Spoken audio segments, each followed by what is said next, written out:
HTTP has been around since the 90s. How has it evolved over the years?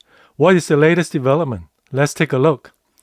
Here is the progression of the HTTP version so far, from HTTP 1 to 1.1 to 2 and to now 3.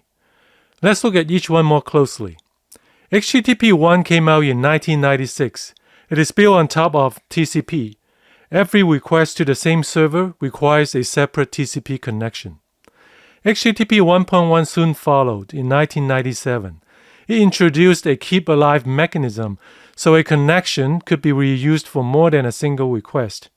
The persistent connections reduce request latency because the client does not need to initiate expensive TCP three-way handshake for every request.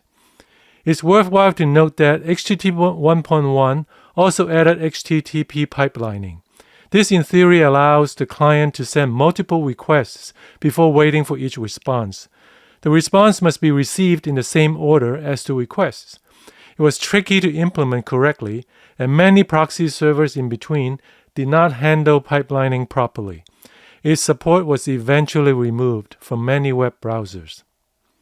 HTTP 1.1 with pipelining also suffers from an issue called head-of-line blocking. With head-of-line blocking, subsequent requests on the same connection must wait for the previous requests to complete. If a request is blocked for any reason, like packet loss, all subsequent requests on the same connection are also impacted. To keep loading performance at an acceptable level, browsers normally keep multiple TCP connections to the same server and send requests to it in parallel. HTTP 2 was published in 2015. HTTP 2 introduces HTTP streams, where multiple streams of requests could be sent to the same server on a single TCP connection. Unlike HTTP 1.1 pipelining, each stream is independent of each other, and it does not need to be sent or received in order.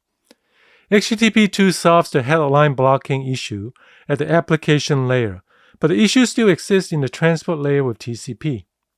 Also note that HTTP 2 introduced a push capability to allow servers to send updates to the clients whenever new data is available, without requiring a client to poll. HTTP 3 began as a draft in 2020 and has recently been published in June 2022. It uses a new protocol called QUIC instead of TCP as the underlying transport protocol. QUIC is based on UDP. It introduces streams as the first-class citizen at the transport layer. QUIC streams share the same QUIC connection, so no additional handshakes are required to create new ones. QUIC streams are delivered independently. In most cases, packet loss affecting one stream doesn't affect others. This is how QUIC eliminates the head-of-line blocking at the transport layer. QUIC is designed for mobile-heavy internet usage. People carrying smartphones constantly switch from one network to another as they move about their day. With TCP, the handoff of one connection from one network to another is sluggish. QUIC implements a concept called connection ID, which allows connections to move between IP addresses and network interfaces quickly and reliably. Even though HTTP 3 has just been standardized, it is used by 25% of the websites and supported by many web browsers. If you would like to learn more about system design, check out our books and weekly newsletter. Please subscribe if you learned something new. Thank you so much, and we'll see you next time.